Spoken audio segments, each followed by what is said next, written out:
Character design is an art form all in and of itself and could easily take up a whole course of its own. And I want to make it clear that this course is not a character design course. This is a character rigging course. Now that we've looked at prepping characters for rigging, we can have a conversation about issues that you should consider as you're designing characters for rigging and animation. Just like with prepping a character, before you begin designing, you're going to want to have a pretty good idea of what the character is going to have to do. Now, sometimes the storyboard and the character design might be happening to some degree simultaneously, or maybe even the character design is happening first. But someone should have an idea about what the heck the character will have to do, even if it's nothing more than a concept statement or a treatment, a script, or just a few scribbled notes after having a conversation with your client. But you should be at least considering what the character will have to do as you begin designing. Now, of course, when designing a character, it should be primarily a creative process, and you really shouldn't let technical considerations dominate your decisions too much. Your decisions about style and color and all of those things should really be driven by the needs of the story and the truth of the character. But it doesn't hurt to consider factors that are going to affect your rigging and animation while you're making those critical design decisions. So how can we make a design better for rigging? One kind of overarching idea and sort of a generalism that can guide you right from the beginning is that in general, if you're looking for a very wide range of motion and a lot of big action with a character, it's going to be much easier to get that with a simple character than a very complex character. If you have to get a lot of complex movement from a complex character, try to look for even just little ways that you can simplify here and there without completely changing the look of the character in order to make the rigging process a little bit simpler. If you don't need a wide range of movement, complexity in the character design really isn't that big of an issue. As you're working, look for ways to allow for circular overlaps in your joints right in your design. It doesn't take all that much to push and pull a design here or there to make those things possible without really corrupting the artistic integrity of what you're trying to communicate with your design. One of the things that professional character designers often do is begin with a very dynamic posed figure, smiling, looking at the camera in a heroic gesture, or kind of Mickey Mouse, hands on the hips, how do you do kind of a look. Many designers like to work that way to kind of immediately imbibe the character with personality. But as you've seen from all of the examples that we have been showing you, all of our characters are in extremely neutral poses. And you'll also notice that all of their arms are for the most part hanging straight down. Now, if you want to design in a posed way, that's fine, but be aware that you're going to have to do one of two things. Either you're going to have to rebuild the character in a neutral pose after you're done designing, or if you're going to work with a character that's already in a pose, then you're going to have to accept the limitations that come with trying to rig a character that is already posed.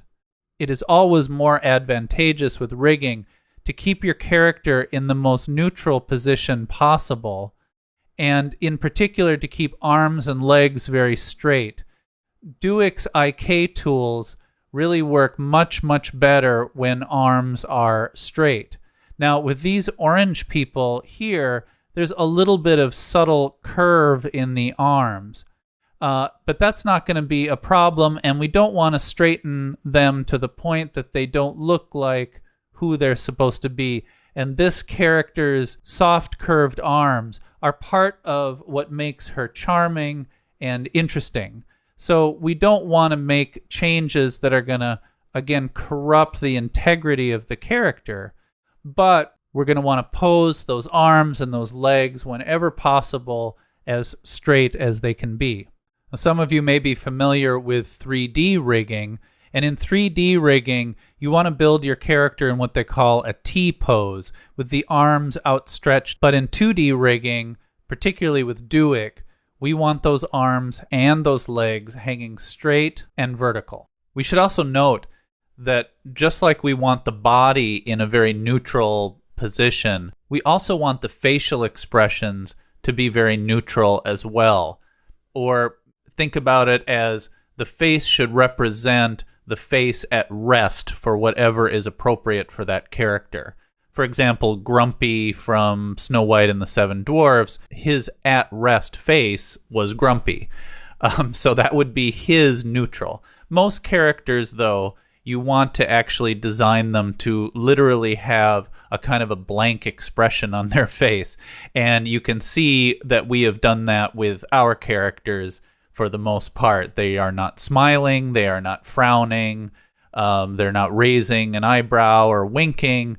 They are literally staring off into space like zombies. So it's a little counterintuitive because our whole goal here is to create this illusion of life and bring these characters to life. But to a certain degree in the rigging process, we have to start with them stiff and dead. Now, another important consideration is the angle of your character towards the camera. We've been looking at front views and three-quarter views.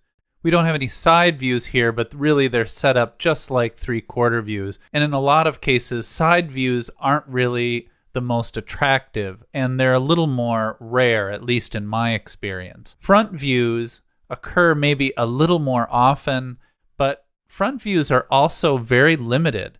There's not a whole lot you can do with them, mainly because they can't really walk very effectively if the toes are pointed in opposite directions.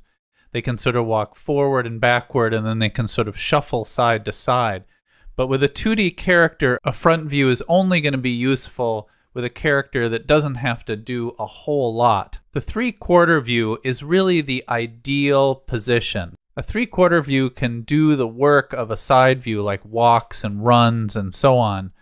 But because the body is positioned a little bit towards the camera, just by aiming the eyes toward the camera, or if you have a 2.5D facial rig actually turning the face a little bit towards the camera, will basically allow the character to address the camera in the same way they would in a front view. So the three-quarter view is kind of the best of both worlds. It looks better than a side view, but it's more functional than a front view. In most cases, I'm going to try to design a three-quarter view character for most situations. In this course, we have some fronts and some three-quarters. That'll just give you some experience with a few different kinds of rigs. And again, we don't have any side views, but honestly, there's really no difference in terms of the way they're layered and the way you structure walks and runs and so forth with a side view and a three-quarter. It's just the same. So anything you're doing with a three-quarter, if you encounter a side view character, you're really just going to set it up exactly the same way, and you're going to animate it pretty much the same way. Now, just a little side note, we're talking here about design, assuming that you're going to be designing your own characters. But this issue that we brought up of having the character in a neutral pose is very important, and you need to consider that when you are working with another illustrator who might be creating artwork for you or creating a design for you, or if you are using stock imagery. If you do have to work with a stock image or an image from an illustrator who maybe did not prep it or pose it for animation or rigging, and you need a wide range of motion, so you need a very robust rig, you may have to use your Photoshop and Illustrator skills to try to rebuild the character into a neutral pose or reset the facial features to make them more neutral. But again, this all depends on how much the character has to actually do and how far you have to bring the rig. Now, this is really not a list of do's and don'ts for design because, like I said, design really should be driven by the needs of the story and the character. But it's good to be aware of things that are going to potentially make your rigging and animation more difficult. One of the first things you want to think about is keeping your layers relatively simple whenever possible. For example, if we look at this hipster woman that we've been working with, you'll notice that we've kept her hair very short and cropped around her head and over her shoulders. The orange woman here, we put her hair up in a bun. And part of the reason for that is it gets a lot more complicated to rig hair that has a lot of busy pieces hanging behind the head and in front of the head, in front of the chest and behind the chest, and in front of glasses and behind glasses. As soon as you start getting fancy, elaborate hairstyles, in particular that deal with layering issues in front of things, behind things, and if you want to animate that hair even a little bit, that's going to get tricky. Similarly, things like capes, cloaks that wrap around the body so that there are pieces in the back and pieces in the front, complicated, elaborate armor or costume pieces where there are things that have to wrap around the body or be, again, behind things and in front of things in a way that's complicated. All of those kinds of things can potentially cause you grief. Now, again, I want to make sure that it's not that these aren't solvable problems and that there aren't ways to figure out how to make rigs like that work. And in this course, I'm going to teach you some good tricks for dealing with some of those kinds of complex issues. But again, it's just good to be sort of thinking of these things when you're designing, like, do I really need a cape? And if I need a cape, does it have to wrap around from the back to the front? Can it just hang in back? Just simple decisions like that will save you hours of extra rigging and fuss and bother. So it's worth thinking about. Skirts in general are very difficult to work with, so I tend to avoid skirts whenever possible. About the only time a skirt is going to be fairly easy to deal with is if it's very, very short or extremely long, like actually floor length or just above the shoes, so that you don't actually have to deal with the legs at all. What gets difficult with skirts and where you want to be cautious is when you have to have both legs and a skirt in combination. That can be tricky to rig as well, particularly if you want a very wide range of motion. And again, with a lot of these issues, if you don't need a wide range of motion, then many of these issues become less important, but they're good to think about nonetheless. As we talked about before, highly detailed characters are always going to be a little more difficult to work with. So are highly textured characters, in particular gradients, complicated patterns. All of those kinds of things can give you trouble when you're jointing and rigging and layering things. As we talked about in the prepping video, a lot of times you're going to want to choose the puppet tool for very complicated artwork or very highly textured artwork rather than jointing. And along with highly detailed artwork or highly textured artwork are outlines. And we talked a little bit about outlines and how to manage those a little bit, but you could tell just as we were going through those that outlines bring a lot more issues. So it's definitely something you want to think about early on.